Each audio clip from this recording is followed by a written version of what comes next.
urge leaders to focus on development that creates real opportunity for ordinary Ghanaians.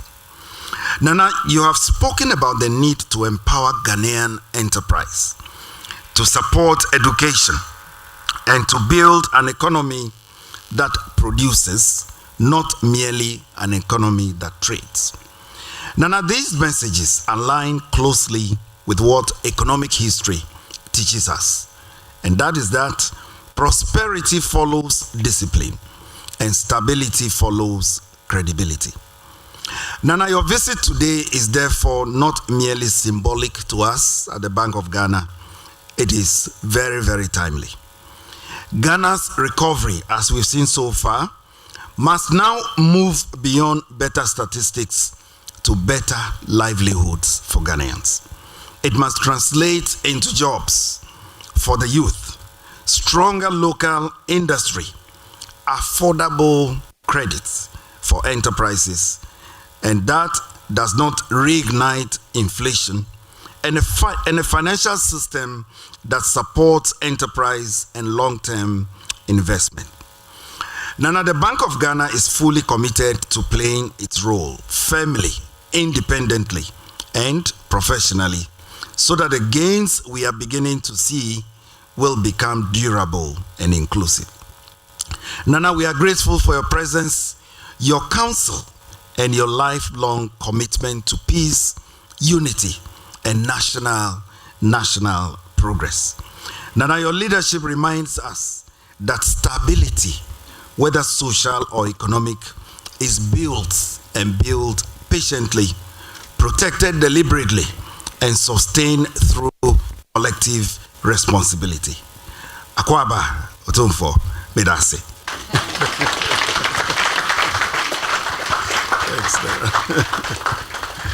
Ladies and gentlemen, an outstanding few words, welcome remarks by Dr. Johnson Pandit Asiama, Governor of the Bank of Ghana. Thank you very much, sir.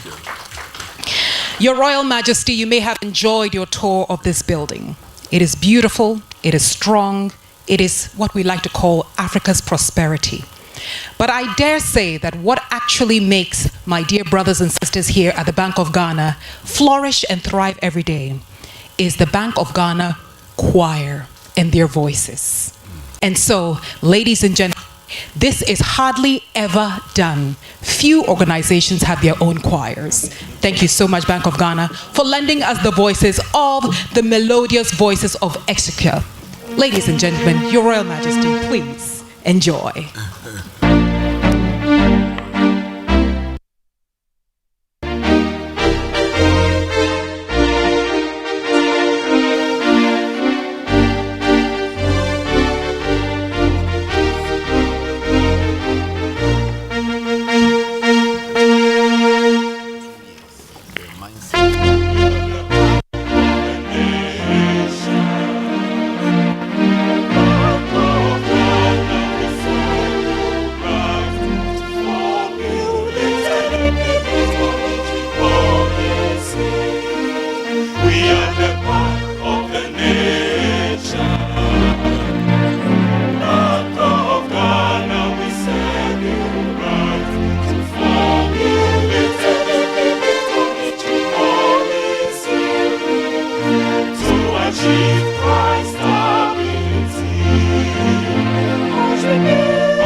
Ladies and gentlemen, a round of applause for the melodious voice Chika, Bank of Ghana Choir performing the Bank of Ghana anthem.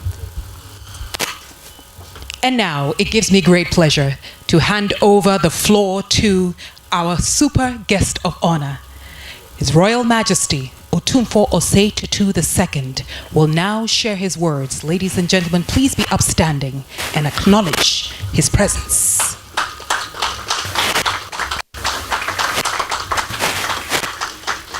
Your Royal Majesty.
Yesterday, we were privileged to visit the National Police Headquarters, the people who are responsible for keeping us safe. Today, it is our honor to be in the citadel of the great institution whose mandate ultimately determines whether we have shelter over our heads, food on the table, and are able to provide for the education of our children and healthcare for our families. That, in short, summarizes the remit of the Bank of Ghana. And we are grateful to our respected governor, my son here, who, when he became the second deputy governor, I held his hands, and he's now the governor here sitting in this chair. And his deputies and the management for the kind invitation for us to be here today. Hardly do I come to Accra, so I've been spoken to about Bank of Ghana building, but then I've not even entered or seen the edifice. So today, So I thank you very much for honoring me with this invitation. Sure. We are honored to be received by the entire team, including the Monetary Policy Committee, and particularly grateful for the opportunity to inspect your sparkling, bright new edifice. As my daughter, Mrs. King, said, that it is such an edifice that you can't miss. And I realized that from the open air when I was walking there, I think when you walk in here, your brains will be there like that to work properly for me. Sure. It is truly a magnificent edifice, truly fully benefiting the authority and power of the institution and the spirit and energy of the nation. It is without doubt a monument to our generation which will endure through time, and I mince no words in applauding the bank for the courageous commitment to deliver. Sure. I hope, Governor, that it inspires your staff to raise their performance to a level befitting the new environment. Sure. Of course, I do not forget, Governor and the deputies and your team, that this is the Bank of Ghana. You see, I've come to the view that when the scientists tell us that the higher you go, the cooler it becomes, they do not include institutions like the Bank of Ghana. Because in my experience dealing with all the governors of the bank during our reign, it's been evident that in this hallowed environment, the heat that encases you at the top is such that not even the combined energies of all the manpower, no, the brain power at your disposal, can generate sufficient power to cool them down. Sure. It is not nearly as comfortable as all the trappings may suggest. And yet, it is a job that must be done, and done well. Sure. And we are always enthralled by the incredible dedication we see here. The level of expertise within these walls is second to none, and I can confidently declare my trust in the capacity of the able young brains I see today to help the bank fulfill its mandate. Sure. Of course, we have always been there to help them, to help bring temperature down when the heat threatens to overpower everyone. Sure. We have been on hand to help open doors, but at home, both at home and abroad. So we have come to our beautiful home to see and thank the brainpower managing our beloved city, to encourage you to continue in your dedicated service, and to reassure you that whenever you feel the need for a shoulder to cry on, the doors are open. Sure. In accordance with our tradition, the language the traditional ruler speaks must be perfectly understandable to the ordinary trotro passenger.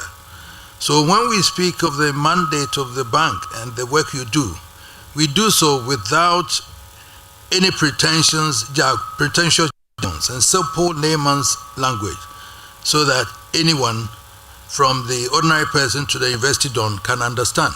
Sure. I have summarized the mandate of the banks as that which will ultimately determine whether we have a roof over our heads, food on the table, clothes to wear, and the ability to provide for our education and healthcare. Sure. That is no exaggeration. You are responsible for the national currency, and you are also responsible for fixing the interests that determine the rate at which we can borrow money. Sure. It is a fact of history that when the currency is healthy, the economy bristles with opportunities. The people are able to use the opportunities to create business. The business allows the people to create jobs and ultimately work in wealth. When the city wobbles, even the tsunami can be less destructive. Sure. Over the past year, after a difficult period, we have begun to breathe easy as the city stabilizes on the foreign exchange market. Sure. We recognize these are only the early stools of progress, and one will do well to be careful not to start feasting, as the governor said, before the true state of the harvest is known. Sure. Nonetheless, we think it is appropriate to acknowledge the discernible shift in direction and to encourage you to take any measure that will keep us on the right trajectory. So I'm here to encourage you. Sure. We have come not to preach to the experts, because you are the experts. We are just laymen living in Manchia, not knowing anything to do, but we have to fall on you. Sure. And I said to the governor and his two deputies that once I'm here with 3 people who have the money, this year I'll be rich.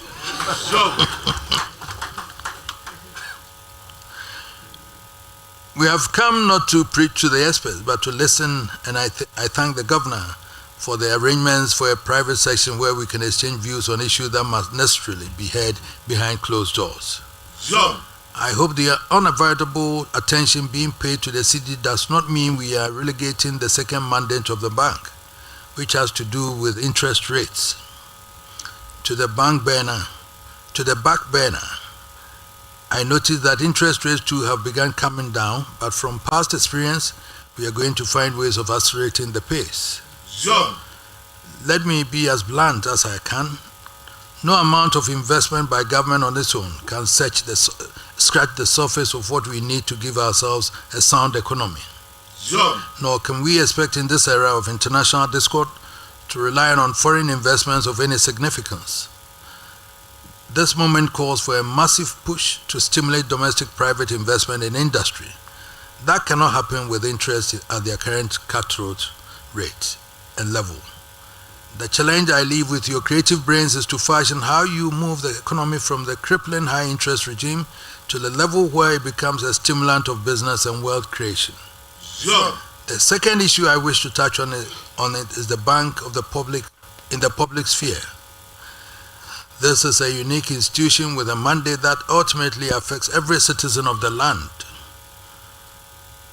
Ideally, this citadel should be a fortress, insulated from the strings and arrows of political warfare. Whatever it is, we should think twice before we do anything which has the capacity to cast a stain on the integrity of the bank.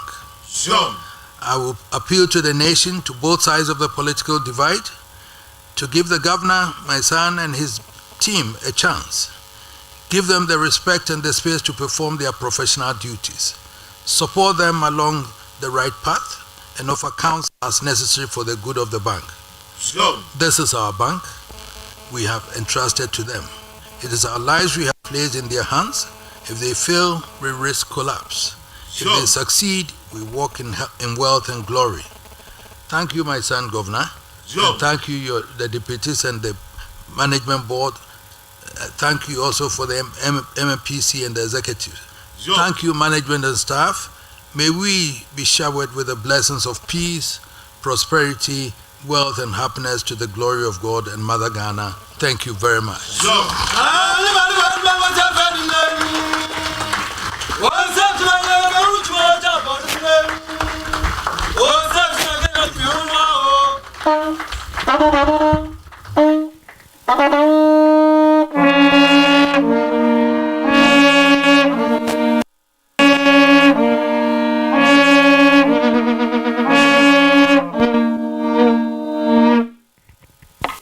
Your Royal Majesty, we thank you.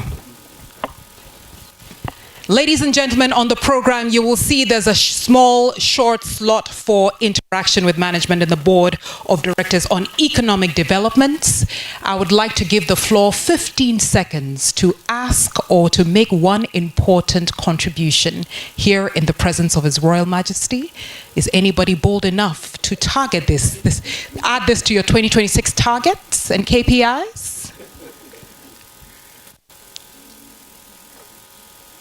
5 seconds more.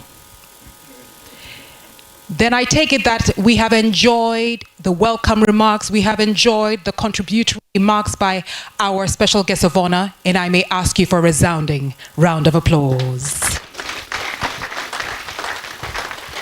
And now on the program, we will now bid farewell to our special guest of honor. And I know that the governor and him will have a few conversations with some of the executive and the board members in a private meeting.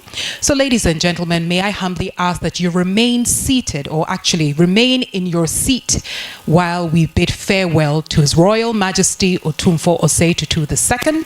And if you've been invited previously to join these private meetings, please do make your way to the location or the venue for that meeting.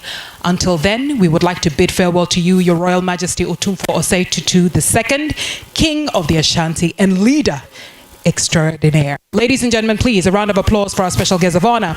And also our Governor of the Bank of Ghana. And as they bid us farewell, please remain in your seats. Let's grant them the respect and honor of the space to migrate to the location and venue for their meeting. Nana.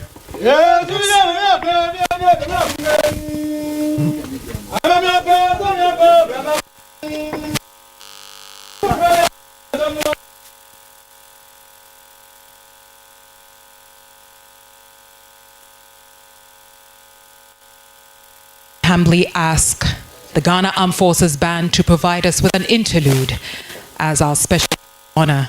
And the Bank of Ghana's governor bid us farewell. Bank of Ghana bidding us farewell to the interlude of the Ghana Armed Forces.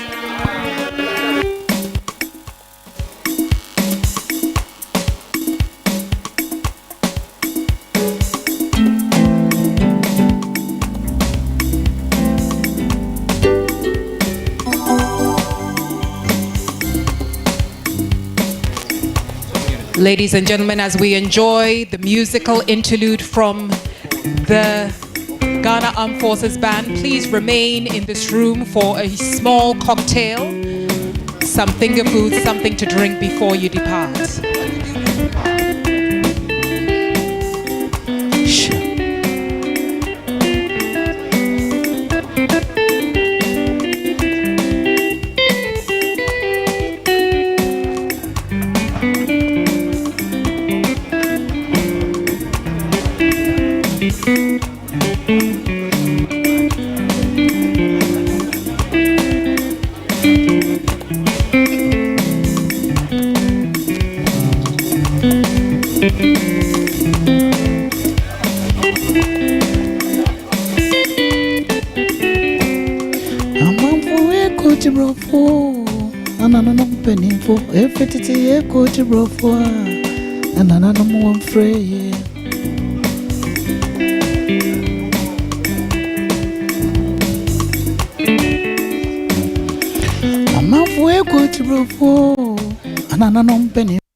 Welcome back from the Bank Square, the headquarters of the Bank of Ghana, where the Asantehene Otumfuo Osei Tutu II attended upon an invitation by the Governor, Dr. Asiama. Quite a beautiful ceremony to see the Asantehene seated next to the Governor of the Bank of Ghana at the Bank Square. A number of things were said, having the Governor take us through, if you like, the journey to or of economic recovery, and of course giving us the assurance and the confidence that the economic recovery as is being witnessed should move beyond just better statistics but translate into better livelihoods for Ghanaians. And of course we heard him talk about Ghana's international reserves reaching about some 13.8 billion US dollars. Of course, if you want to do it, reflect it or translate it into import cover, then you have about some 6 months of import cover. So some of these things were put out by the Governor of the Bank of Ghana. But of course, above all, assurances were made by the Governor. There was, if you like, a royal message from the Asantehene as well, Otumfuo Osei Tutu II. And of course, he urged the bank that despite all we're seeing regarding the forex and of course exchange rate and all, it is quite important that at this time, if we're to grow our economy, then we need to stimulate private investment in industry. And that could not or cannot be done with the current or existing interest rates. My colleague Fred Tejabano joins me in studio to look at the visits, the royal visits of the Asantehene to Accra, where he's been quite busy since yesterday, visiting the National Police Headquarters and today at the BoG. Your thoughts? For me, I think that these visits come at an appropriate time, especially the visits to the police headquarters to meet the top hierarchy of the police and have conversations about security in the country. Don't forget that the Asantehene is doing this on the back of just completing a mediation process in Boko, where it's been a long-standing conflict. He has managed to get the two sides to talk, and they found a way of resolving the issues. So visiting the police headquarters yesterday was very significant, where he brought to fore the role of traditional leaders in keeping the security of the country, the role of traditional leaders in ensuring that we continue to have the peace we are looking for. He moves from the police headquarters, where he deals with security and other issues, to the economic and financial part of our economy. This is also very good because, you see, the Asantehene is coming from a place or a region which contributes a huge amount of resources to our economy. You talk about gold, you talk about cocoa, you talk about industries within that particular region, the second largest region in the country, where he comes to meet the BoG governor and his team. And what do they talk about? They talk about how to ensure that there's steady economic growth, how to reduce lending rates, how to... He was quite heavy on the lending rates. Yes, how to reduce... Clearly, there are a number of industries within his region where they will need to lend or to borrow at a cheaper interest rate, to be able to create jobs, to be able to also expand their businesses. So the Otumfuo was really looking at that, spoke about that a lot, and encouraged the BoG to continue with what has started. You recall that since the coming in of this governor and the government, as in John Dramani's government, they are celebrating a one-year anniversary now. I was going to ask about the significance of the Otumfuo's visits just when the government is recording its first year in office. Yes, yes, you could tie it in, especially to the BoG. One of the things the government has been touting as one of the good works they've done is the fact that they've managed to bring inflation down. Is the fact that they've been able to have a sustained reduction in our currency, the CD, having it gain a lot of strength against the dollar, especially at a time when we know that usually you would have the currency depreciate during the December Christmas November, December period. They've been able to sustain the CD to be stronger than the dollar. So coming to the BoG, the Asantehene trying to tell the BoG that, look, you started a good job, but it's not about starting a good job.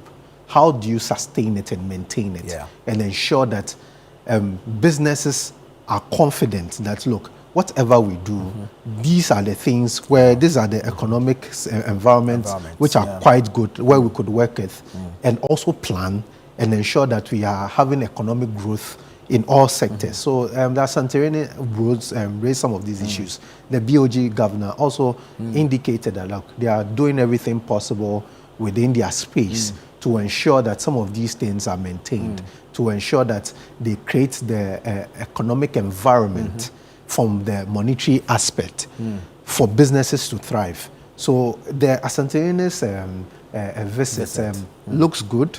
At least you can say that there's a bit of the traditional part of our governance meeting with our regular democratic governance to ensure that the country is moving in the right direction. You see, in running a country, you may have your democratic people, the people elected by the people, by the citizenry, but also there are people who are custodians of our customs and traditions, where we as a people also revere and respect a lot.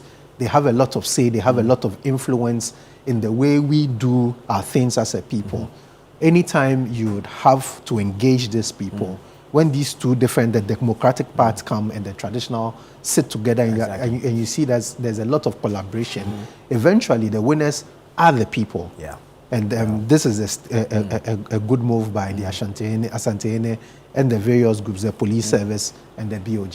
The Asantehene made a profound statement, which I suspect would dominate the front pages of the newspapers by tomorrow. He says, when the CD wobbles, even the tsunami is less destructive. How profound is this? Very, very profound. Very, very profound. And very, very profound in the sense that, look, most of the times and most of the things we do, don't forget that we are a country where we import a lot. True.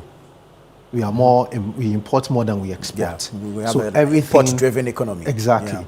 Everything centers around the performance of the city, our fuel, the goods we buy. Even our industries perform well or do better when we have a stable city. So once there's a bit of trouble with the city, everything gets destroyed. Prices go up, cost of living goes up, inflation, everything. So it's a very profound thing. You'd have to ensure that your currency, which is the CD, is working. And it's not just working well to the benefit of the people. So as you said, Asantehene is coming from a region where it's dominated by business. Indeed. It's dominated by business, and he is much more interested in the business. Once business thrives, his people are happy. Once his people are happy, he is a happy man. True. So, I mean, that's a very profound statement, like you said. Indeed. And then perhaps the final one for me is how important it is that the Asantehene expresses confidence in the ability of the BoG to deliver on its mandate. Expression of confidence is a good one for the BoG as an institution. But I don't think that just expression of confidence gives the BoG that laxity to do whatever they want to do. True.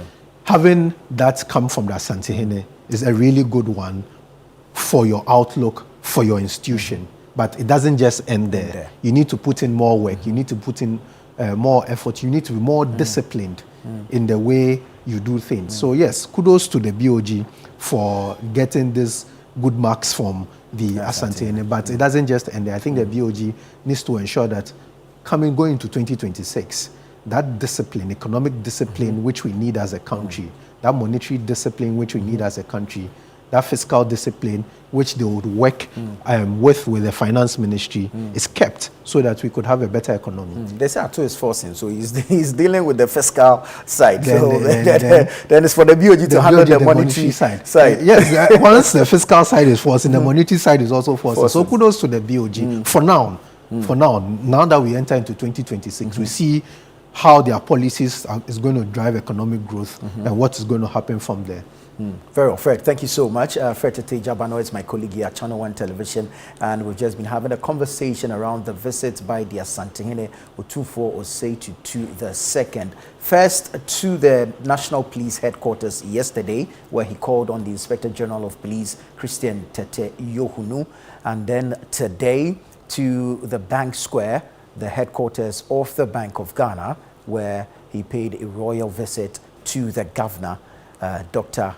Johnson Asiama. I am Nana Tufuo Boating. Many thanks for your time. Keep watching ChannelOne Television.